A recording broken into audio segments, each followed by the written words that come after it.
It can be tempting not to read the full questions on these passage questions because most of the time the question is very repetitive. What's the main idea? What's the overall purpose? Stuff that you would just kind of naturally think about anyway.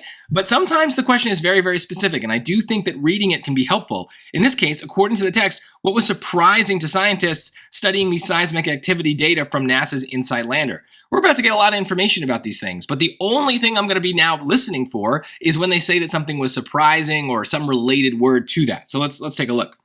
Recently, scientists looked at data collected by NASA's InSight lander to learn more about seismic activity on Mars, known as Marsquakes. The data showed that the Marsquakes all started from the same location on the planet.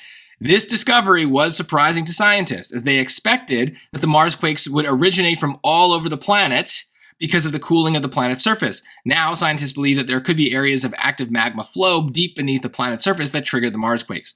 So it's about the location, right? So they are surprised because they expect it to be all over, but it's really in the same location. So I do a little bit of like going backwards, but it's because I hit that word. I mean, I can't believe they use the word surprising. That to me is surprising. Usually they're not that obvious about it, but still, we've got very clear evidence, like we found what we're looking for. So let's take a look. So what was surprising is about the location. A, the surface temperature of Mars has been rising. Nope. There were different types of seismic waves causing Marsquakes. Nope.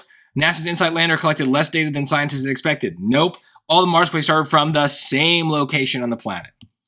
Again, maybe you would have gotten there naturally, but I'm just trying to smooth out this process for you, give you better things to think about as you're reading so that you're not trying to absorb every single detail, but then also using a dumb summary like we did here to capture that meaning in a very simple way, and then just go through the choices. Which thing is about that? Sometimes only one thing will be about that simple idea. I don't really care about the details here, and I'm very glad I didn't try to fill my head with extra stuff that just wouldn't matter for the question.